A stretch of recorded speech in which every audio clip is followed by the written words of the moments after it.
All of the things that we do at NeighborWorks is really around helping people find and keep a home of their own.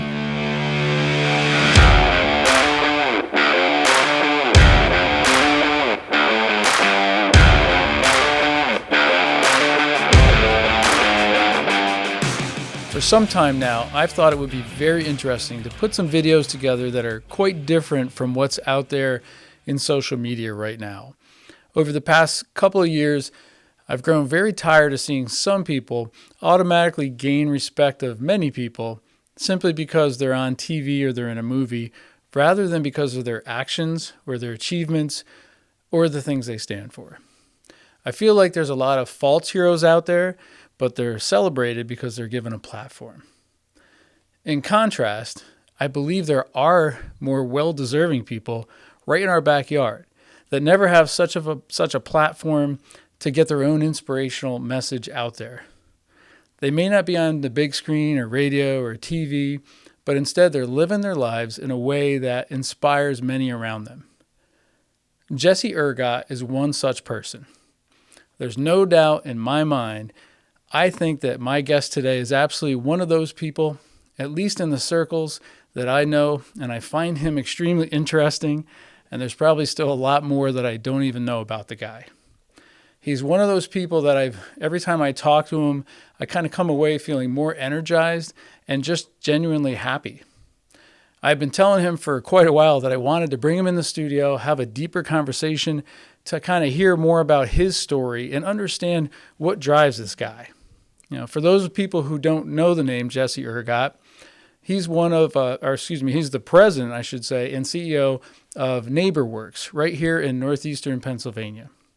But there are other parts to his life that most people don't know about. So join me now for a chance to better understand what makes a guy like Jesse tick, what makes him passionate about the things that he has in his life, and how he always gives 100%. So I want to know what makes you tick. All right. So I told you we want to talk about NeighborWorks because I know that's a huge part of your life, and you're a big part within that organization, obviously. But before we get to that, we're going to do the lightning round. Let's do it. I feel like an 80s game show host when I go on the lightning round.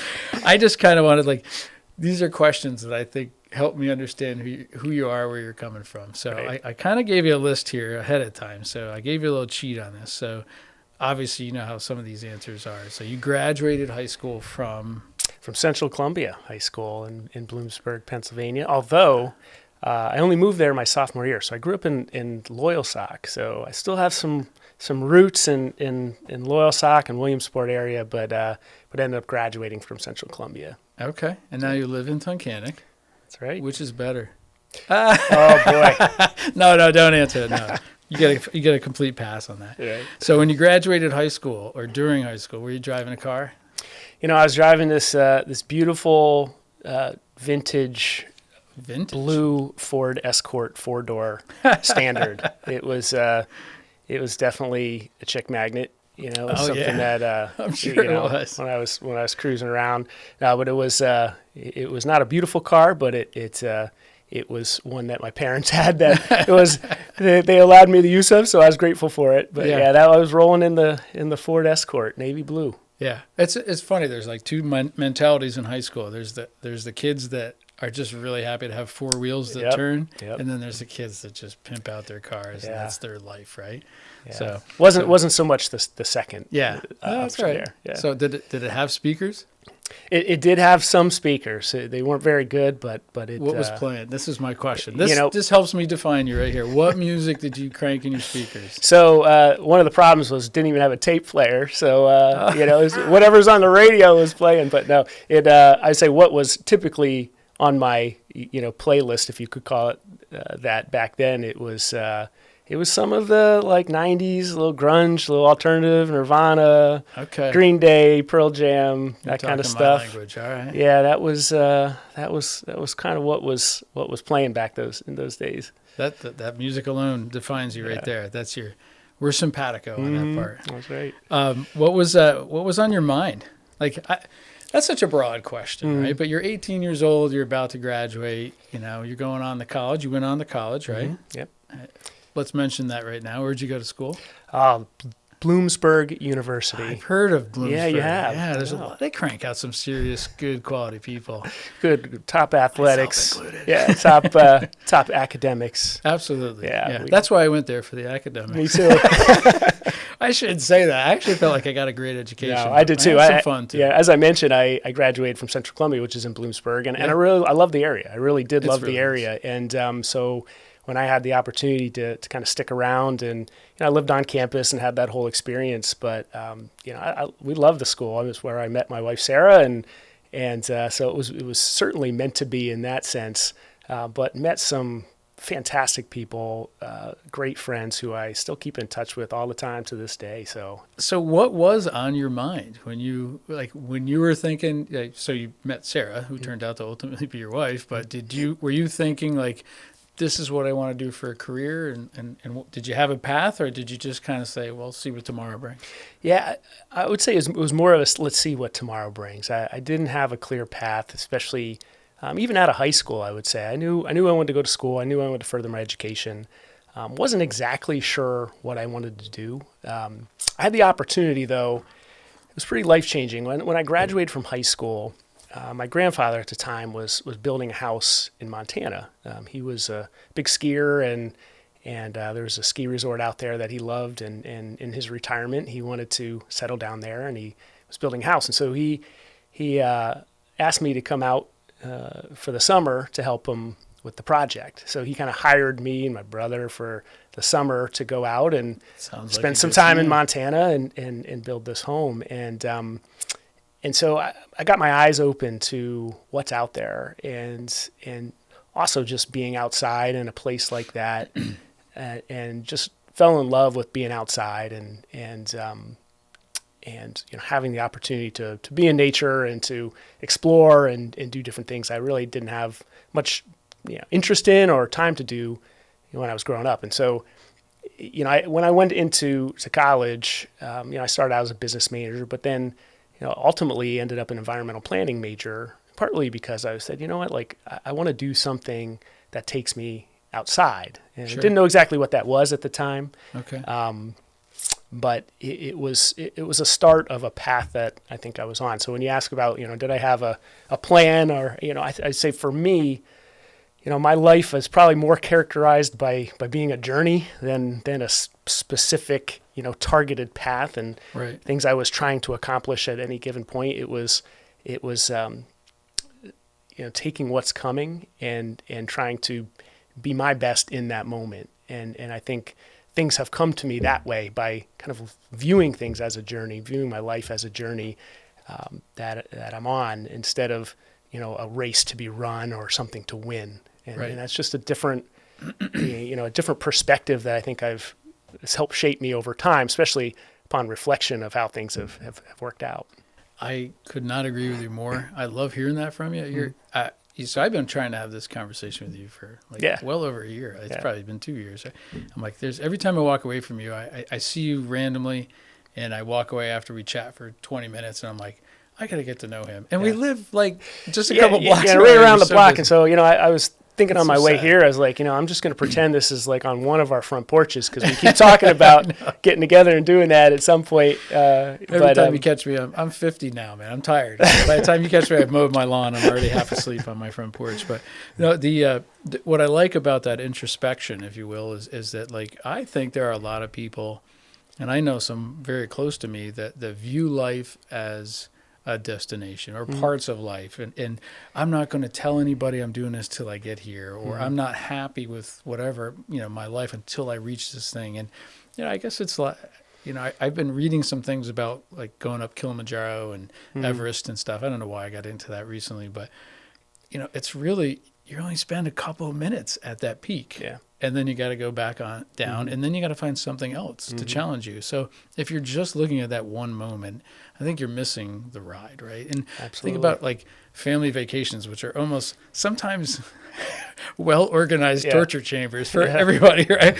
But yet a year later, you look back and you're like, that was a really good time. But it didn't feel like it always when we were there, but it was a good time. Why was that a good time? It was literally about not necessarily the one thing you planned to do, but it was like all those little things. Yeah. And absolutely. so it's really cool to hear you say that. Yeah, I think that's, for me, that's something that's really helped inform how I make decisions, how I spend my time. I think one of my worst fears is just kind of drifting into things that are going to take me away from who I believe God made me to be. You know, and you know, my faith really drives me in that respect, because you know, I don't believe that this is the end, and so I don't believe I have to win anything while I'm here. Right. I feel like my journey is really about being who God made me to be, and helping as many people as I can along the way be who He made them to be. And I think, you know, when I look back on my career, when I look back on some of the opportunities I've had, you know, a lot of it has been about really trying to connect people and to bring people together and to facilitate things that move people to their next step, whatever that is. And along the way, I get to my next step. Yeah. And I got to be okay with that, and that's got to be enough. But you know, that's been something that I think has helped me in terms of just my perspective on what am I here for? What am I trying to accomplish? I love this. This is the vibe. See, you said you're not here to put out a vibe. You're doing it by accident, right? Yeah. It's just part of what you do. And I think when you find somebody passionate about that and dare I say, I guess centered, right, and focused, it's really unique quality. I think this is kind of what I expected. In a deeper conversation with you, I'd be like, yeah, okay, I get it now. I'd like to say that we're kind of the same cut, but you're probably better. I don't know about that. You know, I'm sure at some point we'll continue the deep conversations on the front porch. Yeah, we can do that. So when you talk about giving back, let's talk let's talk more about NeighborWorks. Because I remember when I first heard about it, I remember asking, like, what are you doing? And I think you told me the first time, and it kind of like rolled off. And I think I asked you probably the second time and probably listened a lot more closely. I was a little not understanding it the first time. So there's probably a ton of people that know about NeighborWorks. It's a very popular program. It's doing a lot of great things for folks. But there's probably still a ton of people who'll hear this that don't know about it. So what would you give me, not your elevator pitch, but tell us the overview of what you're doing there. Yeah, usually when I talk about the work that we do at NeighborWorks Northeastern Pennsylvania, I start with the concept of home, right? So everybody can kind of relate to this concept of home, of having a place that centers you and grounds you, a place that you can come back to and recharge after, you know, a long day of work or whatever you're out doing. And what I find is that, you know, a lot of people don't always have what they need to have that home. They need resources, they need help, they need education, they need all sorts of services to have home. You know, when we think of home, sometimes it can be very visceral. You know, I think of my house and all the blood, sweat, and tears that went into making it what it is. And I know it's the case for you because I walk by your house and you're always doing something as well. But you know, it's that place for you, and there's so many people who don't have that. And I'm not just talking about homeless folks or other. I'm talking about people who are renting and trying to purchase a home of their own. I'm talking about sometimes people who may own a home but have really hard time keeping it because they're financial pressure, or they're in foreclosure, or they're older and can't maintain it. And so they're in danger of losing that home. And so when we think of that concept of home, we connect with people kind of at a core place, right? You know, one of the things that we like to say is that home is where it all starts, right? If you have a good, safe, dignified place to live, then a lot of good things happen because of that. You know, it's stable education, financial empowerment, all these other things that come from having equity and a solid place in the world, right? Yeah. So all of the things that we do at NeighborWorks is really around helping people find and keep a home of their own. And on the other side, we also look at home as kind of a larger concept of a community, right? Like, we both live in Tunkhannock. We both live in here in the borough. This is our home, right? Not just the structure we live in, not just the house, but this community. And so how do we make this community the best place to work and live and raise a family, that we can make it. Those are the types of things where we love to roll up our sleeves and get into, right? Yeah. So we're helping individuals with all these different types of services like home buyer education and down payment assistance and financial coaching and all these things that help people be equipped to purchase their first home and have that American dream, as we like to call it. Right. We also provide all sorts of services, home rehabilitation, aging in place services, specifically for seniors who are having a hard time with remaining in their homes. Like, we want to keep people in their homes because we believe that seniors are an integral part of the community, the neighborhood, the block. They help make us tick, right? That's really interesting you say that, because I don't think about seniors when you talk about that. I think more along the lines of younger couples or single parents trying to make ends meet, trying to work 2 jobs and pay for the home. And I think the typical person walks down their street and sees a home in disrepair, a lawn that's not mowed, and they just assume that person's lazy. But I never thought of the fact that maybe they're physically unable to get out there and do it themselves. Yeah, so often that's the case. And so often, seniors pull back from their community, pull back from their neighborhoods and their neighbors because they're embarrassed, because they can't keep up and they can't be out doing the things that make their home nice. And I have plenty of stories about that too, where we've gone and helped people who were pulling back from their neighborhood and their neighbors because they just didn't want to.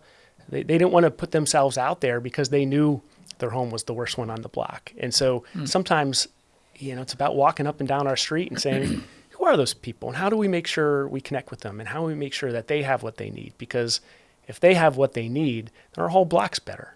They're typically the ones who are watching things when you and I are currently at work at the stage in our lives, right? So, funny you say that. And so I've got neighbors who call me if they think something's going on in my house, somebody's stopping by or somebody's dropping something off and they have a question about it, they're looking out, which is awesome. And we don't want to lose that in our communities. We don't want to lose that in our neighborhoods. So we're saying, how do we help keep those folks in the community and give them what they need to live that dignified life and safe and stable life in that home that most of them have invested in over decades and decades.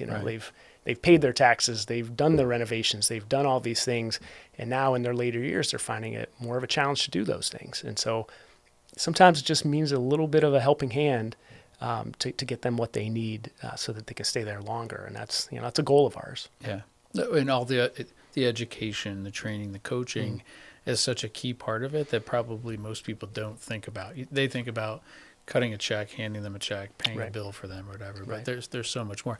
It's interesting when you're saying this, I'm thinking back, as we just talked, I did a conversation with Danny Roof from CHOP. Yeah. And one of the things that she said, which kind of caught both of us off guard, was she said, I almost feel, and she said, don't take this the wrong way. I love what we're doing. We're making a big difference. But I almost feel like, she kind of is the same. We're cut from the same cloth. She believes that, a little bit of challenge in a person's life makes them stronger for the long run. And I agree with that 100%.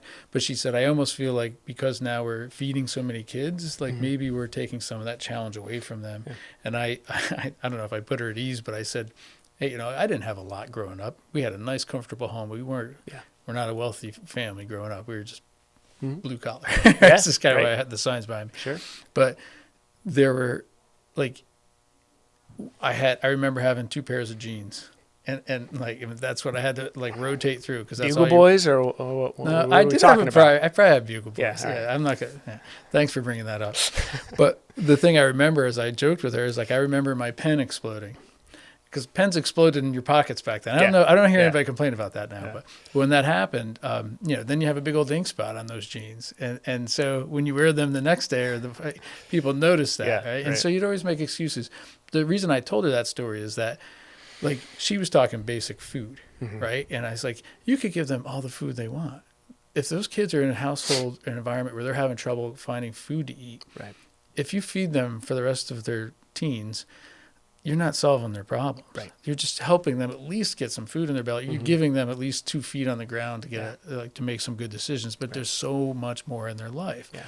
When you're talking about helping somebody stay in their home, you're not talking about paying a bill. Right. You're talking about like helping, like rehabbing them, right? Is that that might be a Yeah, on word. both sides, really. Sometimes, on the front end of a process, we're teaching people how to become a homeowner, and so that might include, working with them on the credit that they need, and saving for a down payment, and getting their finances in order, and budgeting, all those things, and teaching them what the process is going to be to purchase that first home, and once they're there, it's about leveraging that into other opportunities for themselves and their families, right? If you're renting your whole life, you're not building equity. And we believe that the equity built through home ownership is, it's one of the things that made this country what it is today, right, over the last 100 years. And those opportunities aren't always equitable, unfortunately, and those opportunities haven't always found their way to everybody who needed it or could have taken advantage of it. And so part of what we're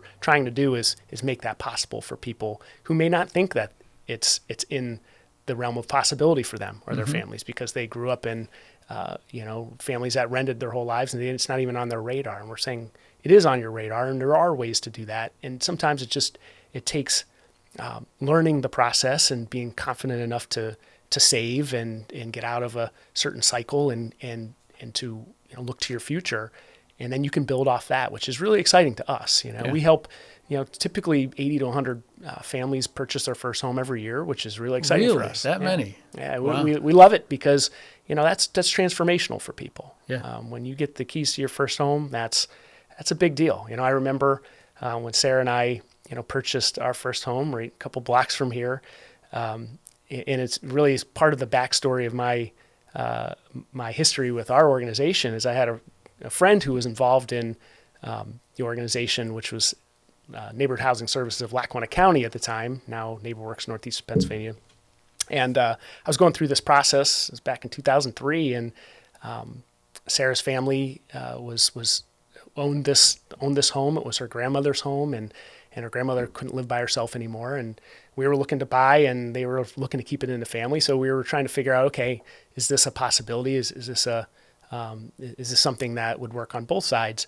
And my friend recommended my organization and said, you should go to them for home buyer education and just get an idea of what the process is. And, they'll connect you with some lenders and some realtors and other folks that will just help you make an informed decision. And, I went to college. I felt like I kind of knew how to research and other things, but I had no idea how, all that went into buying a house at the time, right? No idea. And so just spending, 8 hours in a kind of a class setting and getting some guidance on that process was critical to us. It ended up at the end of the day, because of some things that we learned and some lenders that we were connected with, it ended up saving us about $20,000 on the purchase. Wow. Because the family, her family was able to give us a gift of equity into the property, which we didn't know anything about. Right. And so, I was like, I love this organization. Right? This is awesome. It saved me $20,000 right off the bat. And so it was, a number of years later, it came full circle. I had the opportunity to serve on the board and then throw my hat in the ring for the CEO role. And it's one of those things that, it's in my way, I love to pay that forward, right, by helping so many other people with that same journey. And you've got a nice team down there, right? You've got how big is your group now? We've got 14 staff, so we have an amazing team. I get to be the person out in the community talking about all the wonderful things that we do, and I'm confident whenever I walk out that door that all of those good things are going to happen because of just the amazing people that we have working for us. And, we've been growing, we've been adding staff members and growing, in our geographic footprint. So all those things are positive, but, you grab Shane. Yeah, Shane Powers she's a great ad, man. is on our team as our new chief operating officer as of January. So she's a special person. She'll do great for you, I'm sure. Yeah. She already is, and she's doing amazing work already in helping us figure out how we grow efficiently and thoughtfully and have the right processes in place and capacity to do things the right way. So we're really excited to have her on the team. Yeah, she has a good skill set. I think that would be a good match. When you said your footprint, growing your footprint, so where is your footprint roughly? So our overall service area is 5 counties currently here in northeastern Pennsylvania. So it's Lackawanna, Luzerne, Wayne, Monroe, and Pike County. So over in the kind of in the Poconos. So some of our services are kind of for all 5 counties: are home buyer education, pre-purchase counseling, financial coaching. We're doing that all throughout our footprint.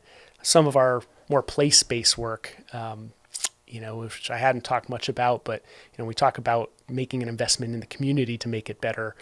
We have a couple communities that we focus on. So one is the neighborhood of West Scranton. That's where our office is, and we're kind of doing a deeper dive in that neighborhood. City of Carbondale is another one that we're doing a deeper dive in, and these are locations that have been identified as places where there's a lot of opportunity to look at a long-term plan for what could be achieved in that community with pulling the right partners together, getting the right investment. So can I ask you a question? Do you guys at NeighborWorks, do you go out and look on your own and try to identify and then work with the local townships, municipalities, or do they put something together and ask you to come in and help them? Yeah, it's a combination of the two. Typically, like in West Scranton, we saw the need there. Our organization, was born in Scranton, Sure. Over 40 years ago at this point. Not in that neighborhood, but we were working in the Hill section at the time when our organization was formed, and just went citywide and then countywide and then regional. But one thing that we found is that there was an opportunity to do some really deep neighborhood revitalization work in certain pockets of the city, and that being our roots, City of Scranton being our roots. There was already some good work happening in other neighborhoods, but West Scranton, which is the largest neighborhood in Scranton, just didn't have all of the institutions and all of the other investment that some of these other places were getting. And we said, that's something we want to do and can do. And so we kind of planted our flag. We bought a building. We moved our organization's headquarters there. We just completed about a year ago a 10-year revitalization plan for the neighborhood, and have been raising money and putting projects together and doing all sorts of stuff in that community just to really try to make a difference there. Well, so speaking of raising money, where do you guys get your funding? So anywhere I can get it, way more Bob. than you need. Yeah, right? anywhere we can get it. So Okay. we're a 501c3 nonprofit corporation. So we have the ability to get public dollars, so federal, state, and local grants and funding, which we do. We go after aggressively public dollars, private money through foundations and contributions, fundraisers, all sorts of grants and other types of fundraising activities to truly just try to make the work that we do possible. And so a lot of what I'm doing, a lot of my time is spent really just cultivating those resources so that we can keep on having this impact in the community. One thing I like to say is that as a nonprofit, our profit is impact, right? Like we're at the end of the day, it's not about what how far in the black we are at the end of the year on the balance sheet or the budget. It's about what did we accomplish, and so that, just like everything else, is fueled by resources that help us do that work. And so we're aggressive in trying to figure out how do we get those resources and invest them in the wisest and best ways into the community. Do you guys do specific fundraisers, for just yourselves, like events and things like that? I think I remember seeing you like rappelling down a building or something like that. We've tried a lot over the years, Bob. We've done a lot of different things. We did for a couple years. We did an event called Over the Edge of Scranton, where we That's what it was, we had people who raised up to $1,000 had the opportunity to rappel down the largest or tallest building in Scranton. So that was a real fun one. Yeah. And we've had the typical annual dinner type events and other types of fundraisers. We have NEPA Gives in the summer months, typically in June, where it's a kind of a day of giving across the region that we participate in. We have an upcoming event that we just connected with the Country Club of Scranton for their Race for the Roses event. Okay. So kind of a Kentucky Derby inspired event that we're going to be participating in and do you know the date? The beneficiary. I think it's it's whatever day the Kentucky Derby is. I think it's May 7th. Okay. I believe. Yeah. Yeah. So this is just kind of hot off the press because This might come looking out through after something. that, but Hey, that's all right. That's all right. Next year. Next year. Yeah, you gonna do that every year? They do that every year, right? So, Yeah. We're looking to do that. Each year moving forward. one of the questions I wrote down here, this is probably a good time to ask you, is what's your it sounds like fundraising is always a challenge, right? But what's your biggest challenge right now? Is it staffing? It seems to me like my take on this brief conversation is that it's balancing everything. Yeah. But let me shut up and let you answer the Yeah, question. you answered it for me because that's exactly right. No, you're very perceptive. I'll say that. I got lucky. Whatever Danny said, and in her interview was probably the same thing, right? So we're as a CEO or executive director of a nonprofit organization, there's just a lot going on, and you're trying to keep the vision in front of everyone. You're trying to make sure there's resources to implement that vision. You're trying to make sure you've got the capacity to do it, and you're trying to make sure you're telling the story authentically and correctly out in the community to make sure people know about what you're trying to do and what the needs are that you're trying to meet. So we try to stay real clear on, a couple of questions at the organization. We ask ourselves, we ask, what problems are we trying to solve? We want to be very clear on that because we don't want to drift off into, doing something that we're not here to do. Just because there's some money attached to it or because somebody asked us to, that's a prominent person. We want to stay true to who we are as an organization and what we're here to accomplish. We ask, why are we the ones to do it? Why are these problems? Why are we the ones to solve these problems? Is there anybody else that can do it better? Is there anybody else who has more resources and more capability to solve this thing? And so if the answer is yes, then we try to say, okay, that's not for us. Those are important questions that we try to keep in front of us all the time because ultimately, the biggest challenge, like you said, is balancing, right? Yeah. There's a lot to do and a lot of need out there. And if we're really focused on who we are and what we're here to do, and we can really stay focused on that, then we're in the right path. We're in the path that's going to have the most impact and help the most people in a community because we're doing the thing we're supposed to do, and we have the capacity and the ability to do. So, I think that's a very astute and almost magical combination that you would put together. That because I can tell you, having sitting on a number of boards, nonprofits through the years currently as well, in dealing with a lot of donors, and in our retirement planning practice here at Stonehouse, we have a lot of clients that have a lot of means, right? And a lot of them donate. And the question that they ask us about, and certainly that they hold each of the organizations I've ever been affiliated with is, hey, if I'm going to write you a check, I have no problem writing you a check. I believe in the cause, but I want to make sure this money, the blood's getting to the muscle, right? I want to make sure it's making a difference. How can I be sure of that? Right. And I think there's too many organizations that are just like happy to take that check and then maybe never communicate back with the donors, or there's no chance really, even if it's not by no fault of the organization, but there's no way to really show the difference. And some of that stuff you have to be sensitive, right? Because some of this donated money, is going to places where you're not allowed to really publicly show it. Sure. It's going to some private stuff. It's helping people through some tough times. They don't want that to be broadcast out there. So I get that. But in your situation, like you said, it's the impact, right? That's how we kind of measure our profit. Right. That's a really cool statement. And the fact that you don't like get somebody in the house and then walk from them and then like say, I hope they do well. You're following up. They're in your system. At least it's our community too. That's the way we look at it, right? Jesse, I read this thing, literally read this to my wife this morning. This was ironic timing that HOAs are out there now, and they're starting to change rules of the communities that they represent, because in the last several years, so many of the homes in their community were purchased by corporations and private equities and real estate investment trusts and things like that for the purpose of taking those homes and then renting them. Right. And the problem that the HOAs are seeing is that so many homes, whatever that large percentage has grown to of their community, those homes are often not being taken care of and they're often empty.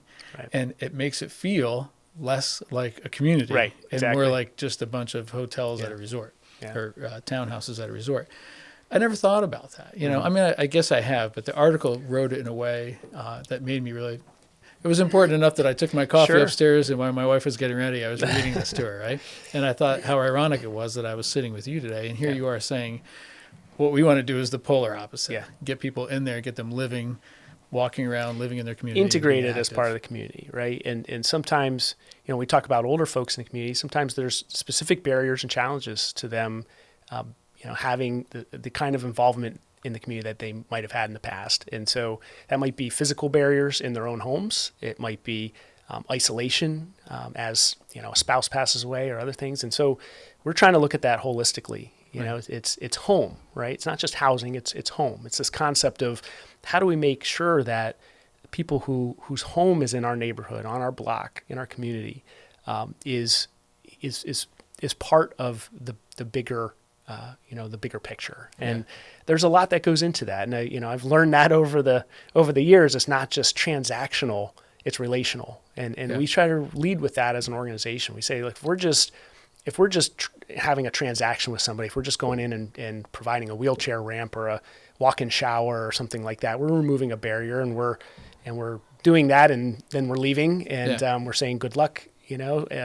That's not as transformational as it could be. If people need somebody to go walk on this journey with them, right, in this stage of their life or this chapter, then we can be that in certain cases. And so, but we have to be willing to focus on the work in a relational sense instead of just a transactional sense. And so if that's somebody who's buying their first home or that's their goal, and they're walking in the door and they have zero down payment and they've got $20,000 of credit card debt, and they don't know where to start, well, you know what? Maybe it's an 18-month journey with them.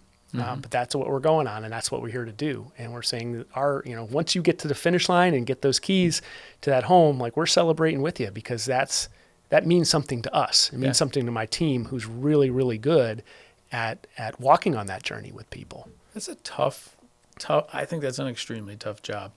I say that because in financial planning, if I sit down with somebody, and one of the things I really notice is there's a lot of debt here. Yeah. And I'm not talking like you bought a house and just put 10% down. I'm talking, there's $35,000 in credit card debt, and collectively, both spouses make $90,000. Right.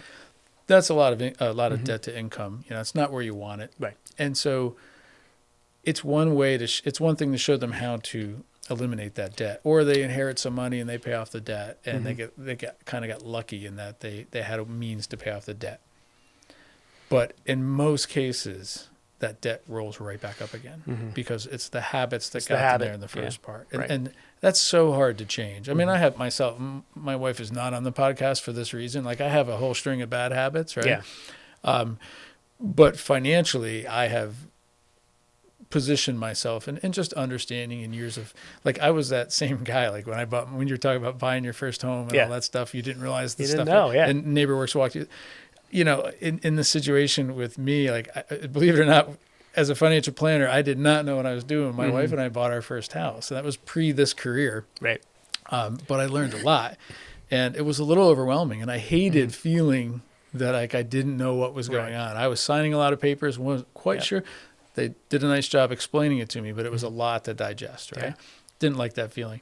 So to have somebody as a coach to not only walk you through that, but then say, okay, that initial stuff is done. Yeah. Now we got to work on your habits. Right. I mean, that's going above and beyond. And unfortunately, some of the work that we've done, especially over the last decade in our organization, has been walking people through a foreclosure, which is really hard to do. It's hard work, because people get that notice because, they either purchased too much home or got a loan they probably shouldn't have. There was a lot of predatory lending happening, pre-2010.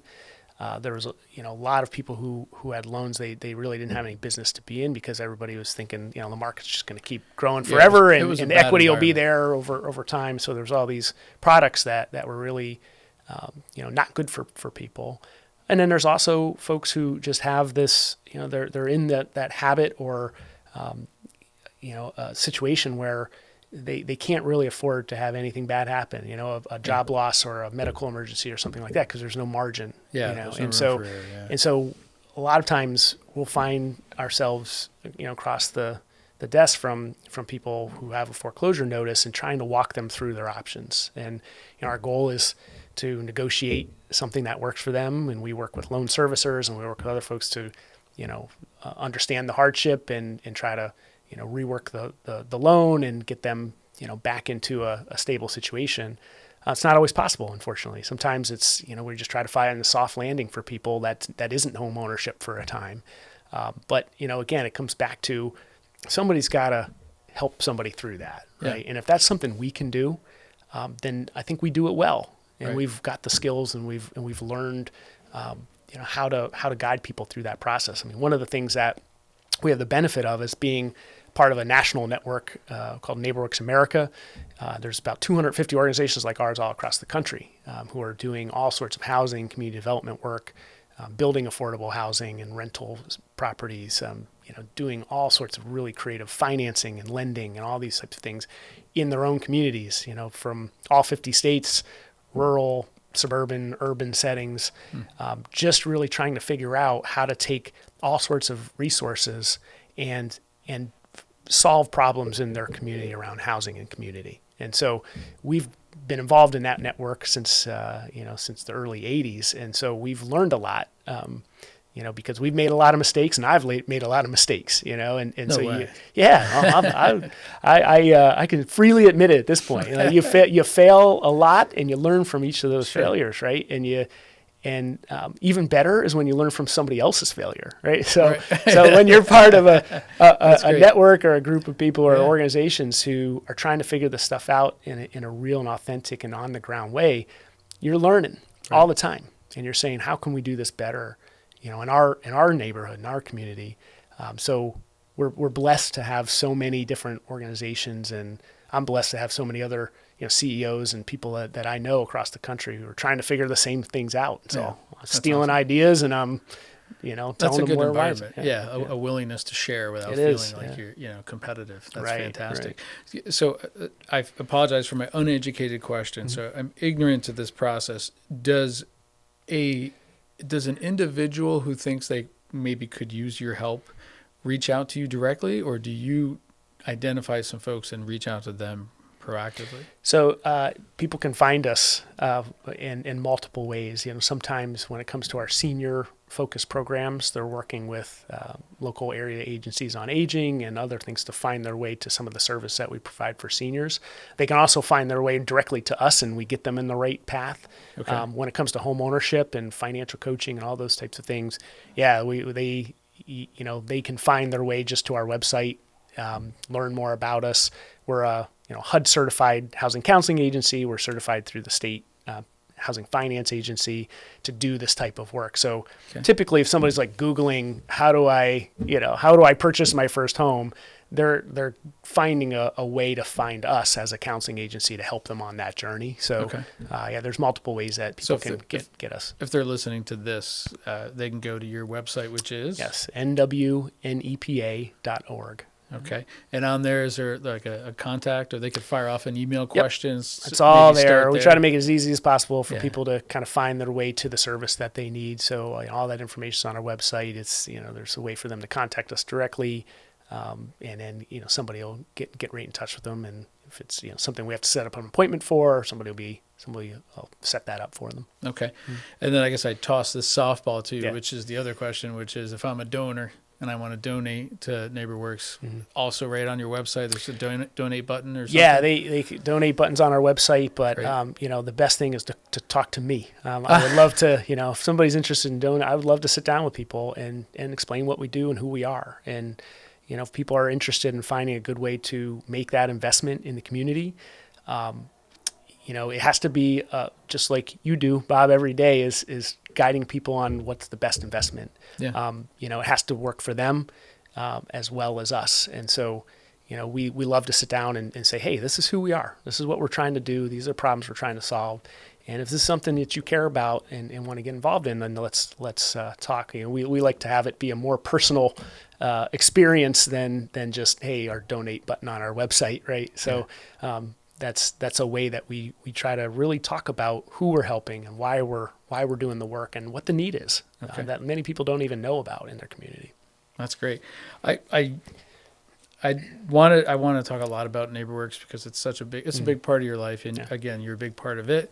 And it seems like you have a great team, and it seems like it's every time I see you're pretty active in social media. I see a lot of things. I follow you guys. You're just doing a lot of really cool stuff, and like the whole purpose with this podcast here, with what we want to do on like community leaders, we kind of call this, is basically folks that are right in and around us every day that really I view as just like me, similar, yet they're doing things that I've never dreamt of, didn't know was even possible or was even existing. And that's one of them. Yeah. Right? So I love that whole story. I do a lot of stuff from a family of builders. Right. I definitely, I'm digging the vibe. Get it. Yeah.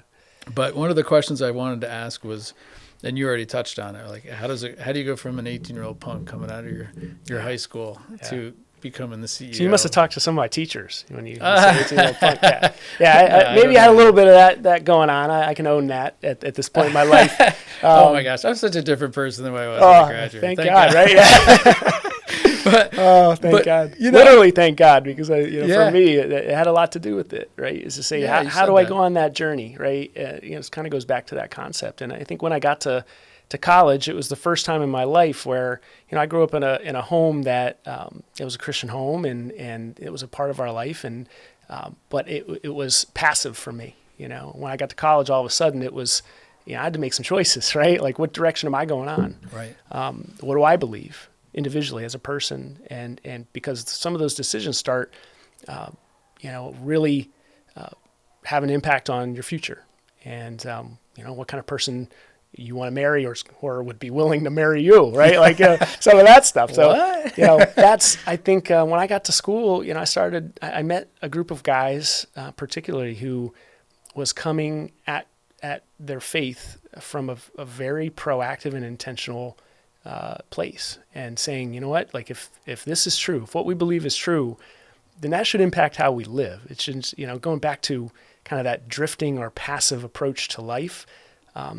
It was the first time I was around a group of people who were saying, if this is who we are, if God is who he says he is, and I am who he says I am, then I've got some responsibility in that, and I gotta figure some things out. And hold up here. Yeah. Are you saying that when you started to realize that ethics and morals were going to come into play, that you got out of business major? Because I graduated from Bloomsbury as a business major. Right. You're killing me, man. So I never had that connection. I never had that connection made for me before this moment. So you've opened up some things for me. I created a story that's not there. I got some more stuff to work through, apparently. But yeah, no, it was just that time in life when I think you're out on your own, and you have to start making decisions about who you're going to be. Time to be a man or an adult. And I'll say, talking about the path from, that 18-year-old punk to where I am now, which is, 44-year-old punk. It's there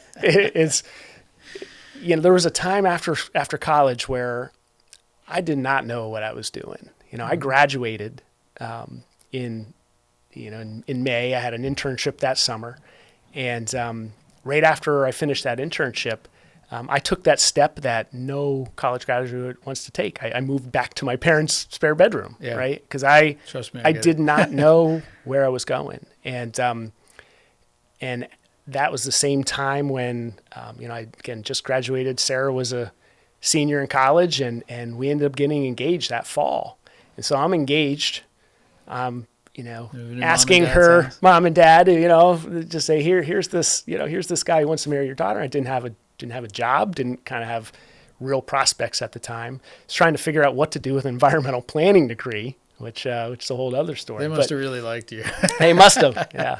Thanks, Ned and Ruth. So, but honestly, I learned so much about myself and my faith in that time, because it was, everything else was stripped away, and you have to trust. You say, okay, I don't have that path that other people have. It wasn't law school, med school, financial path as an accountant or something. Like, I didn't have that thing that other people are saying, I'm working towards this and that's where I'm going.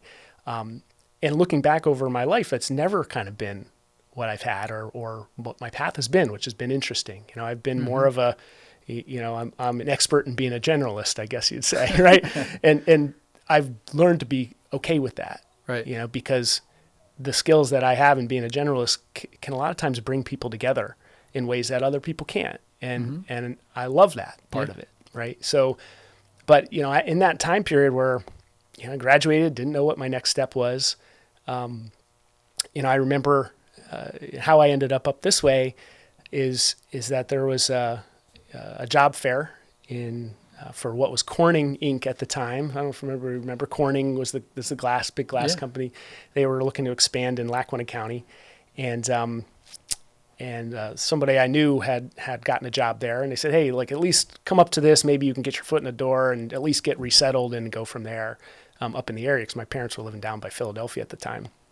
So I saw that the job fair was at this place called the National Institute for Environmental Renewal in Mayfield, Near Carbondale. I was like, it's like my resume has environment in it, and my degree, and this place has environment. Yeah, we're perfect for each other, right?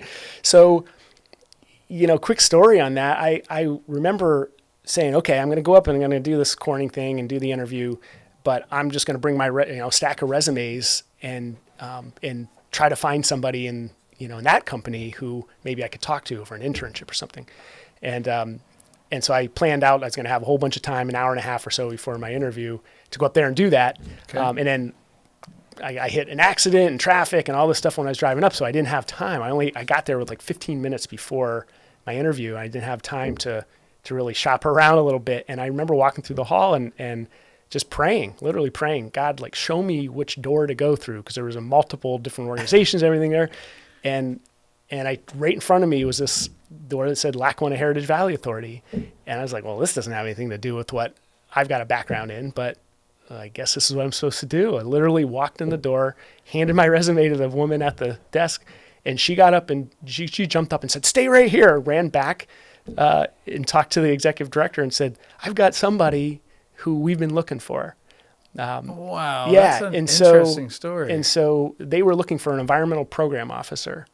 I didn't know that at the time. And I you literally pointed just to environments on my resume. I said, hey, look, here it is, right? And so funny. and over a course of the next few months, it all worked out interview-wise and everything. I was hired and started there doing environmental work, building rail trails and all this stuff. That's great organization still around doing awesome work in Lackawanna County.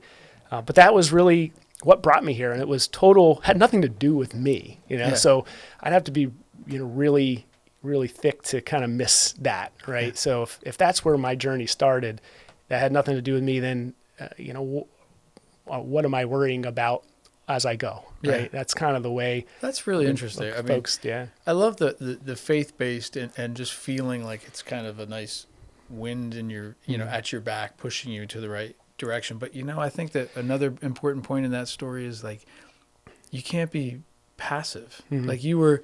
You were in the car, you drove to you got yourself pretty close. So to walk through the door. Exactly, right? Right? And so it's a combination of both. That's awesome, man. I never knew that story. Yeah.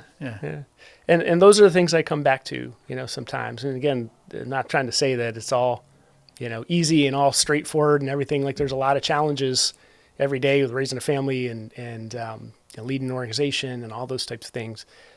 But when I know I can look back, at least at this point in my life, I've got some decades in me now, and I can look back and see how I feel like God's been faithful to me in ways that led me to where I needed to be, opened the right doors, brought the right people around me when I needed it and didn't even know it, right? And all I had to do was be willing to be trusting and to surrender at the right times. And that's I don't always do it well. Sometimes I mess that up really, really badly, but that's just been my journey, right? And I have other friends and other people who have always known what they wanted to do from the time they were little, and they went and they were that doctor. They were this, this, whatever they wanted to do, they had that path. And I just never had that. And it took me a while to be okay with that, because I felt like I should, especially in this day and age and this culture. It's like, you should know what you want to do, right? Yeah.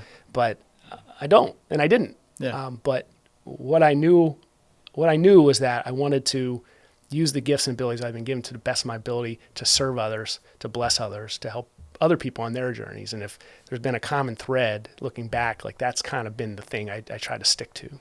So it seems like you found your spot, like your sweet spot. It seems like you're doing a world of great stuff. And I was going to ask you, like, if you have specific challenges and stories. Yeah, a question I asked at our last, we do an annual thing for Stonehouse where we all get together, and I force everybody to have a little bit of an open moment on the mic or in our group. And one of the questions I thought had the best answers. Now, in fairness to you, I gave these to them like a day or two earlier. Yeah, right. But the question I asked was, what is one of the best things that happened in your life that had a real impact on you? And what's one of the worst things? You know, like, and in our office, we got some really cool answers. It got pretty emotional for some of us. We shared a little bit more deeply than some others maybe were expecting. But it's really amazing how we were talking about before we started rolling the cameras is sitting down for this. Like, I don't want to be in your shoes, right? You know, I don't want anybody questioning me, but I love asking these questions. But like you said, it forces you to be introspective and kind of look back and kind of recap. We did this a similar video when COVID first hit for retirees that we work with, and I got on Zoom with them, and I gave them a list of the same 15 questions I asked them all, but every single one of those guys and girls were super like reluctant to do it.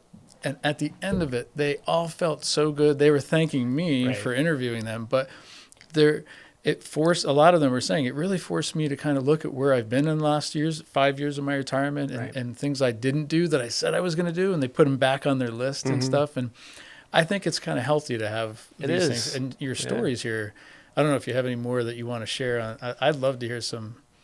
I think it's really interesting, Jesse. You're a very positive guy. So this is one of the reasons why I've been wanting to have this conversation, and this hasn't fallen short of my expectations.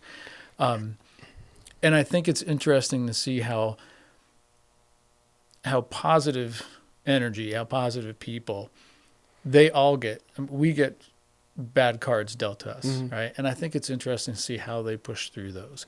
Or even when they have a real good hand delivered to them, they take it and carry it, pass it, pay it forward, or parlay that into something else positive for their family, for themselves. Absolutely. I think it's such a key part of processing it, right? So for me, I had the privilege of the opportunity to participate in a pretty significant professional development opportunity at Harvard Kennedy School a number of years ago, and that was through NeighborWorks America. It wasn't. It was one of those things where they had a partnership, and it was an opportunity just to go to a really high-level training to learn more about being a community leader, right? Okay. And understand kind of my own next step in my own leadership. And I needed it. I needed it badly at the time. I felt like I was hitting the ceiling, and I didn't know where to go, and I didn't know what to look for, and I needed coaching. I needed people to surround me and help me through some things that I just didn't know how to get through myself,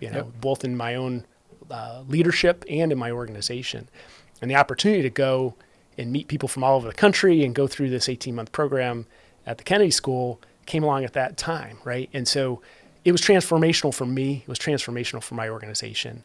And I bring that up because one of the things that I love doing the most now is taking other people on that journey too. So I have the opportunity to help facilitate a nonprofit leadership program at the University of Scranton. So we take, leaders who, might be a CEO of a small organization, it might be an up and coming senior program person or development professional or something in a nonprofit organization who's trying to figure out what I was trying to figure out at the time. Like, what's my next step? How do I learn how to be a better leader in my organization? How do I take my organization to the next level?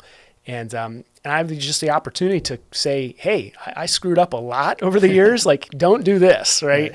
And guide people through that process and say, this works, this doesn't always work. And let's walk you through that. I keep going back to this word journey, but, I think everybody's on one, right? And when we can frame it that way and not frame it as a race to be won, when you're talking about a race, it's about you're trying to beat the person next to you. You're trying to jump over barriers to get to the finish line and win. when it's a journey, it's something we can all help each other along the way. Right. And, through an opportunity like that, I get to do that, which is one of my favorite things to do, is to come alongside people and say, hey, you know what, like I've learned the hard way on a lot of things because I've failed at a lot. I'm going to share those things openly so that you don't have to go through that. Right. And help people along the way. That's what makes me tick. I get really excited about, those types of opportunities. That's because you're a dad of teenagers. That has something to do with it. If you try to do that with your kids, it's like, yeah, shut up, Dad. But other people out there in the world will listen to you oftentimes. Right? I kind of wonder, as you're saying that, I'm kind of thinking, that's why this guy digs hiking so much. Yeah. Like you hike and you guys love to go out. You're outdoors. You said that earlier. I see a lot on Facebook, obviously with friends, and it's the journey. Right? It is a journey. One thing I finished up a couple of years ago was I kayaked the whole Susquehanna River, start to finish, and 444 miles. And for me, I grew up in Williamsport, as I mentioned, and I lived in Bloomsburg and then Tunkhannock. So everywhere I've lived, I've been within a mile of the Susquehanna River, just a different part of it. And, from the time I was little, I was like, somehow I'm connected to this and I want to see it all. And it's a journey thing, right? It's part of saying, how do I have this experience that's not just a quick escape, but it's something that's deeper and longer and more meaningful in that way, because it gives me the space to think and to pray and to understand, what's happening around me. And sometimes going on those long hikes or backpacking trips and getting in a kayak and doing some camping on the river, it's the only way I can find at this stage of my life, like I said, with teenagers and with lots of other things going on and responsibilities. It's one of the ways that I've found that I can create the space that I need to kind of come back and re-engage in a more thoughtful and energetic way. Yeah. Yeah, there's my nephew did the Appalachian Trail all the way that's from, awesome. I don't know where it was, and he did it in he won't be listening to this, but I think it was under 100 days. It was 97 days or 98 or something like that. And it was amazing to see his body.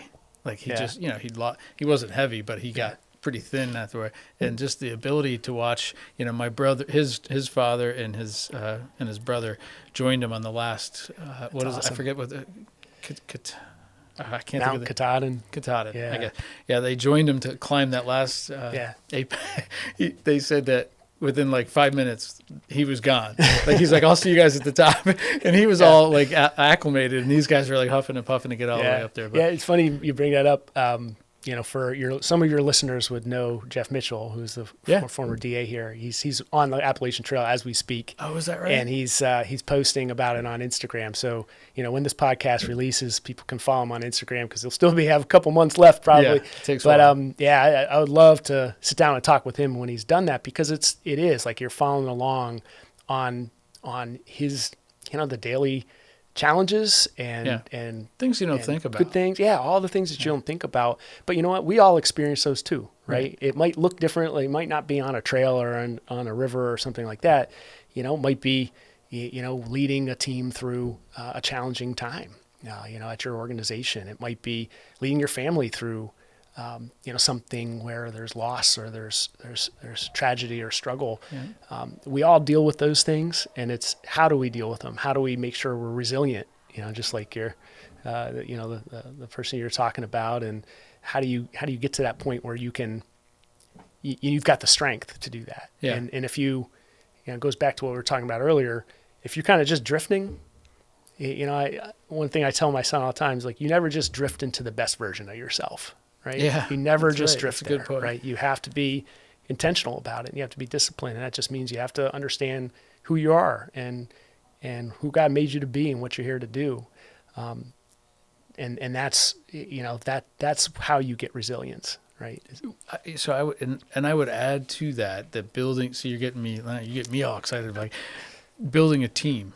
Yeah, and I can speak for not just my business, my partners and the folks I work alongside with inside of Stonehouse, but I'm talking more also family and friends. Yep. It's just, I think when you're 20, as you said, I don't really know what I'm doing. I don't know how to do certain things. I don't know what my strengths are. Right. So there's a progression that you do.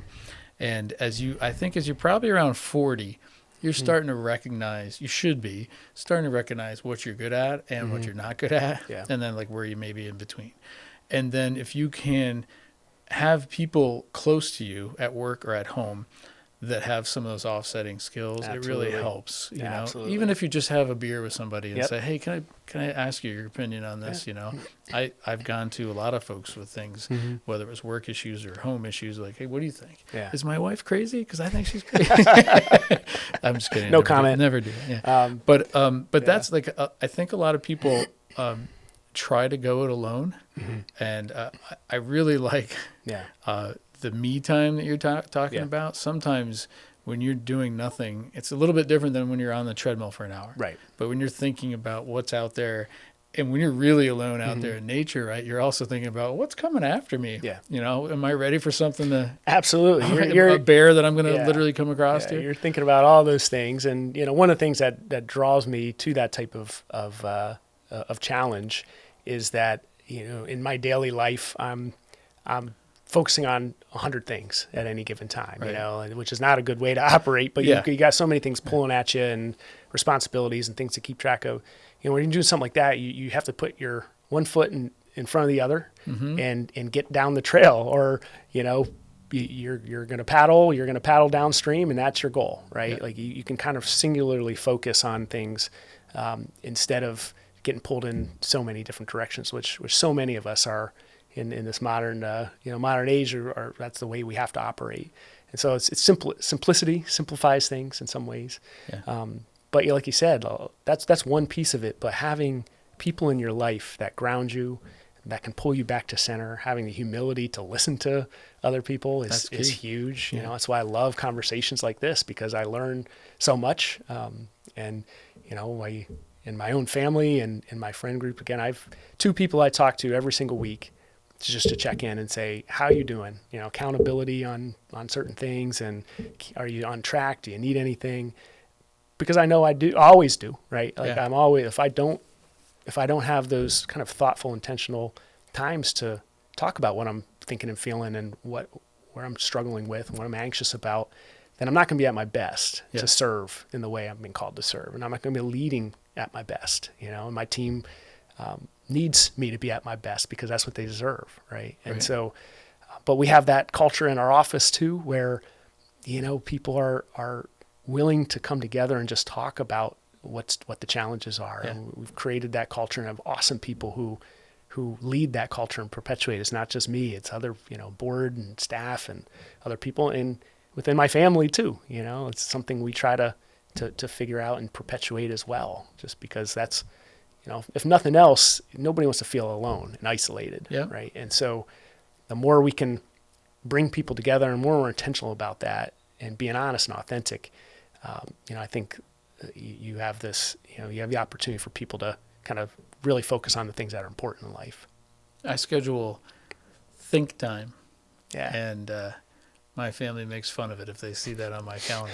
Think time. That is just a bunch of BS for, like, I'm just going to kick back and sit outside. And, you know, I'm like, no, I'm not watching Netflix. Like, I'm sitting back. I just want to think about some things. And, you know, sometimes you do come up with a couple of great ideas, or you refigure what you're doing and figure out a way to do it better. Other times it's not as effective as you thought it was, or you get interrupted and all. You know, so, but that's important, man. You got to have do time, and you got to have think time, and everything in between. And I think the whole thing, I think you just, maybe I'm going to start using the word journey, because it really is about that journey. It's about balancing things out. The same things you're doing for the folks that you're helping at NeighborWorks, right? Yeah, that's what we're trying to do, you know, to the best of our ability. And, you know, I've heard this concept before. You talk about think time. You know, I call it, you know, you're on the balcony or you're on the dance floor. I think I read it in a book at some point, right? So when you're on the dance floor, you're just constantly moving, constantly doing.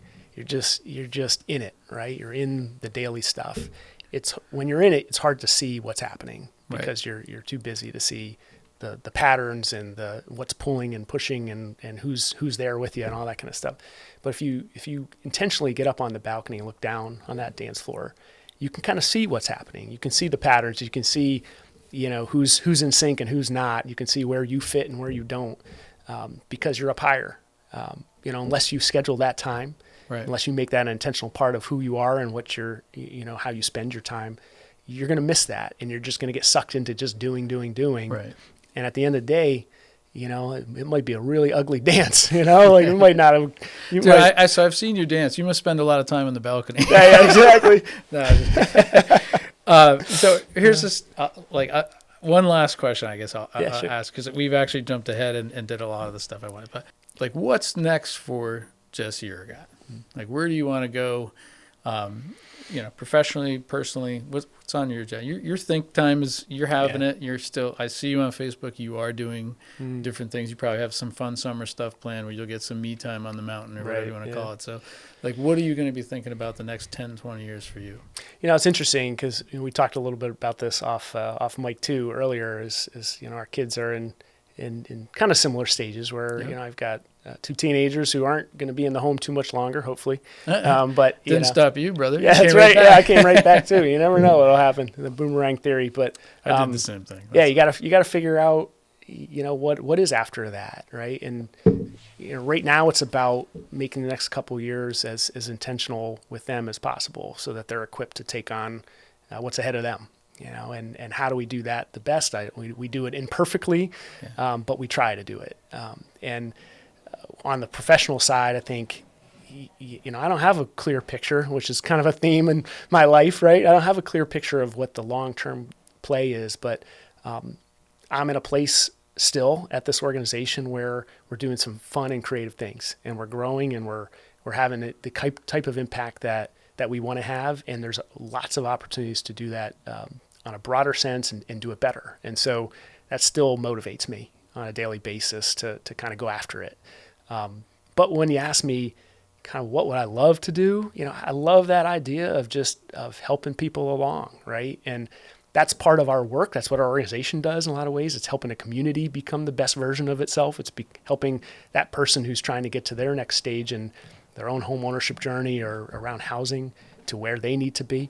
I love to get leaders and other people who are very intentional about what they're trying to do with their lives. I love to help them figure that out.